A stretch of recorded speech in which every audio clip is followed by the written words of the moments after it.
अऊज़ु बिल्लाहि मिनश्शैतानिर्रजीम बिस्मिल्लाहिर्रहमानिर्रहीम अल्हम्दुलिल्लाह वस्सलातु वस्सलाम अला रसूलिल्लाह व अशरफिल अंबिया व अस्हाबि अजमईन रब्बी यस्सिर व ला तुअस्सिर रब्बी तम्मिम बिल खैर। अल्लाह ने हमें ज़िंदगी गुजारने के लिए दो चीज़ों की पैरवी करने को कहा है, एक कुरान और एक सुन्नत। इन दोनों चीज़ों को रसूलुल्लाह सल्लल्लाहु अलैहि वसल्लम के बगैर नहीं समझा जा सकता। रसूलुल्लाह सल्लल्लाहु अलैहि वसल्लम की तालीमात को समझने के लिए आपका किरदार, आपकी ज़िंदगी, आपकी सीरत जानना ज़रूरी है। अल्लाह का बेइंतहा शुक्र है कि हमें एक मौका मिला है दुनिया के सबसे बेहतरीन इंसान की ज़िंदगी को जानने का। रसूलुल्लाह सल्लल्लाहु अलैहि वसल्लम की सीरत को बहुत मुख्तसर और जामे अंदाज में हम यहाँ समझने की कोशिश करेंगे। मकसद है कि आप सल्लल्लाहु अलैहि वसल्लम की तमाम ज़िंदगी की झलक हमारे जहनों में हो और कुछ अहम नामों से हम वाकिफ़ हों जिन्होंने आप सल्लल्लाहु अलैहि वसल्लम की ज़िंदगी में अहम रोल्स प्ले किए। आप सल्लल्लाहु अलैहि वसल्लम की तमाम सीरत को 15 पार्ट्स में यहाँ पेश किया जाएगा। आज के सेशन में मैं बात करूँगी रसूलुल्लाह सल्लल्लाहु अलैहि वसल्लम की आमद से पहले के वाक़यात की। खुशनसीब होता है वो शख्स जो इस टॉपिक पर इल्म हासिल करता है। यह मैं अपने ज़ाती तजुर्बे से कह रही हूँ कि चाहे कोई कितना भी पढ़ लिख ले, लेकिन जब वो नबी की सीरत पढ़ता है तब उसे लगता है कि अब तक तो वो इल्म से महरूम रहा, असल इल्म से तो अब उसे वाक़फ़ियत मिली है। अल्लाह ने सूरह इमरान में फरमाया है अतिउल्लाह व रसूल, यानी अल्लाह और उसके रसूल की इताअत करो। और सूरह अहज़ाब में फरमाया है लक़द कान लकुम फ़ी रसूलिल्लाहि उस्वतुन हसना, यानी बेशक तुम लोगों के लिए अल्लाह के रसूल में एक बेहतरीन नमूना है। तो जब हमें रसूलुल्लाह सल्लल्लाहु अलैहि वसल्लम की फर्माबरदारी करनी है और उनको एक बेहतरीन नमूना, बेहतरीन रोल मॉडल मानकर अपनी ज़िंदगी गुजारनी है, तो उनके बारे में जानना बेहद ज़रूरी है। जब हम किसी से मोहब्बत करते हैं तो उसके बारे में सब कुछ जानना चाहते हैं, कहीं ना कहीं उसकी नकल करना चाहते हैं। जब हम सीरत का मुताला करते हैं तो आप सल्लल्लाहु अलैहि वसल्लम से मोहब्बत बढ़ जाती है और मोहब्बत बढ़ती है तो मज़ीद मुताला करना चाहते हैं। रसूलुल्लाह सल्लल्लाहु अलैहि वसल्लम के उम्मती होने के नाते, क़यामत के दिन आप सल्लल्लाहु अलैहि वसल्लम की शिफात के उम्मीदवार होने के नाते, रसूलुल्लाह पर ईमान लाने, उनसे मोहब्बत करने के नाते ये हमारी ज़िम्मेदारी है कि हम उनके बारे में जानें, उनकी ज़िंदगी को एक्सप्लोर करें। सीरत में शामिल है आप सल्लल्लाहु अलैहि वसल्लम के तरीक़े, आपकी सुन्नतें, आपके अक़वाल, अफ़आल, आमाल, अखलाक़, आपके वाक़यात, असबाक़, आपकी ज़िंदगी का हर पहलू। आप सल्लल्लाहु अलैहि वसल्लम की ज़िंदगी से हमें बहुत कुछ सीखने को मिलता है। इबादत के तरीक़े, आदाब, अखलाक, रहमत, शफ़क़त, एक लीडर की खुसूसियात, एक बाप की और एक शौहर की खुसूसियात वग़ैरह। ये अल्लाह का एहसान है कि आप सल्लल्लाहु अलैहि वसल्लम की ज़िंदगी का हर पहलू हम तक पहुँच पाया है। सबसे पहले जानते हैं कि हमें सीरतुन नबी के मौजू पर रहनुमाई कहाँ से मिलती है।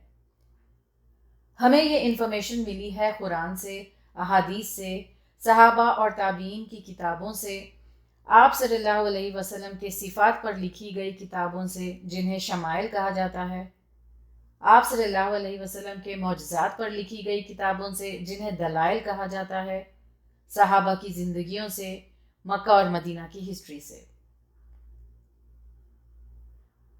रसूलुल्लाह सल्लल्लाहु अलैहि वसल्लम की ज़िंदगी जानने से पहले अरब्स के अहवाल की कैफियत जानना ज़रूरी है।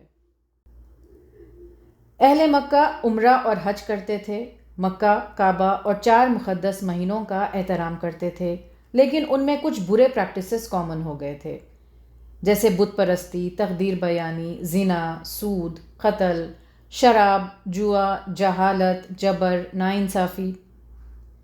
इनके अलावा शगुन और तोहमात, नाजो नियाज, बद अखलाक़ी, ऐश परस्ती, चोरी, लूट मार, बाप दादा की रस्मों की अंधी पैरवी, आपसी लड़ाइयाँ, रेसिज्म, हलाल और हराम में तमीज़ नहीं। औरतों पर जुल्म इस तरह होता कि लड़कियों को ज़िंदा दफन करते, उन्हें विरासत में हिस्सा न देते, औरतों के एक से ज़्यादा शौहर होते, बेवा की दूसरी शादी नहीं करते। ان سب کے علاوہ جو اور برائیاں عربز میں تھی ان میں شامل تھا بنا کپڑے پہنے کعبہ کا طواف کرتے، فرشتوں کو اللہ کی بیٹیاں مانتے، سورج چاند اور جن کی عبادت کرتے وغیرہ۔ ظاہر ہو رہا ہے کہ وہ کھلی گمراہی میں مبتلا تھے۔ ان سارے غلط پریکٹسز کو ختم کرنے اللہ نے محمد صلی اللہ علیہ وسلم کے ذریعے اسلام کی روشنی بھیجی۔ رسول اللہ صلی اللہ علیہ وسلم کا پیغام صرف مکہ تک ہی محدود نہیں تھا، بلکہ آپ صلی اللہ علیہ وسلم کے تعلیمات رہتی دنیا تک ہر مسلمان کے لیے تھے۔ رسول اللہ صلی اللہ علیہ وسلم کی پیدائش عام الفیل یعنی ہاتھیوں والے سال کے سال ہوئی تھی۔ یہ وہی واقعہ ہے جس کا ذکر سورہ فیل میں ہے۔